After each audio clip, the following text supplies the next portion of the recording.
Hey guys, it's me, Bozo the Clown, your tour manager. So right now, what we're all gonna do is we're gonna go to Chipotle and we're gonna eat, okay? We're all gonna eat together. Yeah, just get it a lot. After Chipotle, Jake is gonna go to coffee shop called Northwest. Northern Coffee And then Works. after that, Bozo's gonna teach us how to juggle and wear big shoes. I'll juggle right now. Okay, let's see it. What do you got?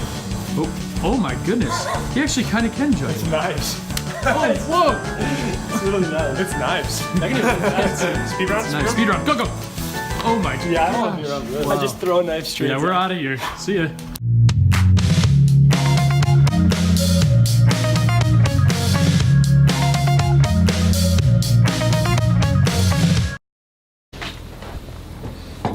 Well, hey there, vlog. My name's Jake. Let me try that again. My name's Jake Felstow from the band Yam Haus. You may know us because you're watching this video. I have coffee. Adventure is out there. Frank knows. Anyways, dude, Frank Sinatra, he's in the shot.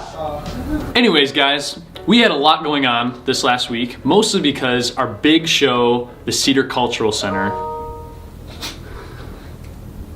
our big show at the Cedar Cultural Center happened this last Friday night. Walk into the room, got the whole back up. Now get up, stand up. This seat I can't sit down. I can't take it down. So get off your seat and jump around.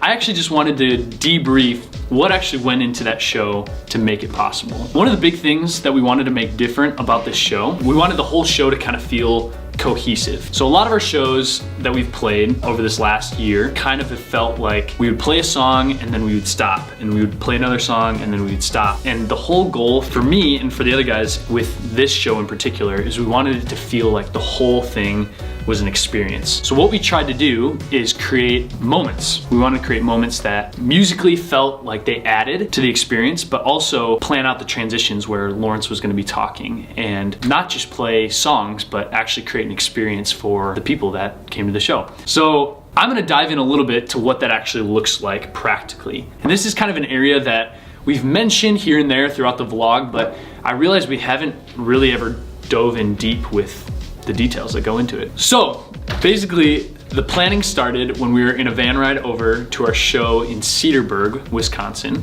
On the road again. Just can't wait to get on the road again. Oprah. Oh.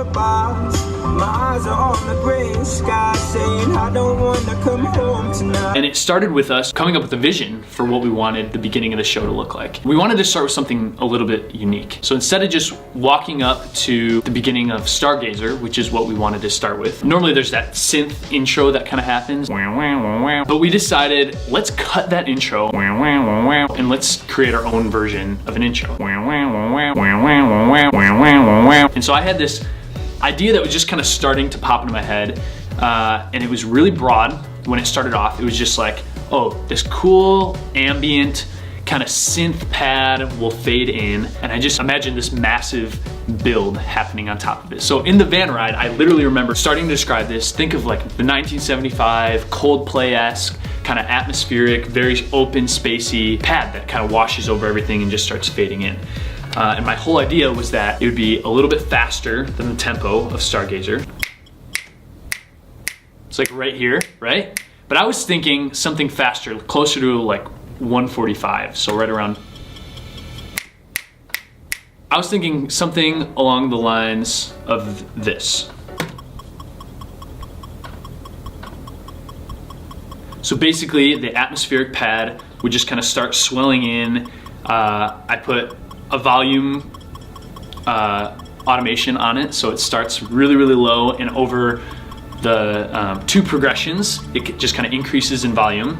And then once it hits the end of that second progression, you'll notice there's a guide that pops up and it just says intro 2, 1, 2, 3, 4. And that's how we know our cue, me, Zach, and Seth, to walk out onto stage. So at that point, we're gonna start walking out onto stage. It's lights out, it's black. Nobody really knows what's happening yet because we've never done an intro like this. And then you'll see, kind of coming right up here, there's gonna be another cue for the drums to come in. Right here. Drums, 2, 3, 4. So essentially, I'm gonna start doing a snare drum roll, or not even a roll, 16th notes over the top with a kick drum 4 on the floor. And bass is gonna start swelling in here. So it's gonna start building in layers, essentially, with this atmospheric pad kind of happening. So bass is coming in, and then Seth's gonna come in on electric with like a driving, like 16th note section that's gonna happen right here. And then the ending of the whole intro was gonna be these big hits, kind of like a,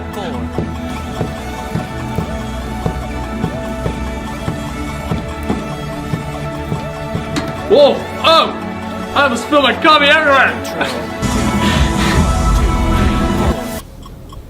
And essentially it goes right into the intro of Stargazer on the instrumental section of Lawrence and Seth just playing the 16th note thing with no vocals over top.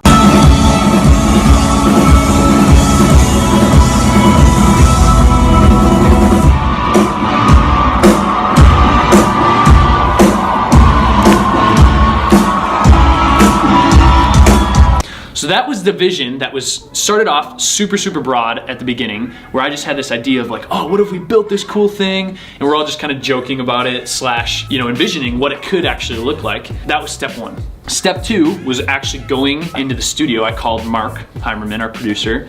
I said, Mark, do you have some time for me to come over to the studio today? And he was like, yeah, come on over. And I sat down with him and I was just like, Mark, I have this idea. This is the vision. I'm thinking 1975 Coldplay-esque, inspired atmospheric pad. I want it to swell in. I want it to feel complex, not happy, not sad, just kind of gives you some complexity or anticipation. And a lot of layers to it, essentially. And I want it at 145 BPM, you know, this tempo. And so he sets the tempo, we're in Pro Tools, we're in the studio, and Mark sits down and instantly just kind of starts playing this beautiful progression that sounds a little bit like this.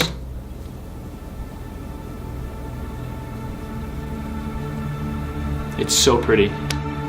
It actually came together super quick with Mark kind of adding his creativity to it. So there's a lot that goes into it to create a moment like this. A moment like this. I stepped into Ableton, created it. We had a rehearsal where we just dove in and we said, what are the parts that we can layer on? And so Zach and Seth found the chord progression for what the intro was actually gonna sound like. And we figured out, okay, does this bass note sound best in this moment, or is it this, you know, to create the mood that we want to create. And it's fun to see all of these elements kind of come together. And the whole reason I'm saying this is I just want to give you guys a little bit of insight into what's happening when we're creating shows and what we're doing to create these moments. And our whole goal for the Cedar Cultural Center, first of all, is we want to have an end of the summer celebration in Minneapolis. Also, we wanted to create something that really felt cohesive as a show. And thankfully, we had such a good time. I loved how it turned out. This was something that I feel like there's endless amounts of things that we could tell you about that goes into it. It's something that I love and I'm interested in. This is an element that can enhance music, because the whole goal for us as Yam Haus is we want to be able to connect with people. This is an element that when we plan well and put the time in ahead of time, it's something that we don't have to think about when we're on stage and trying to be in the moment and connect with people. And so hopefully that gave you a little bit of insight into what we're doing when we're planning for shows. So thanks guys for watching. We love you and we'll see you next week. See ya.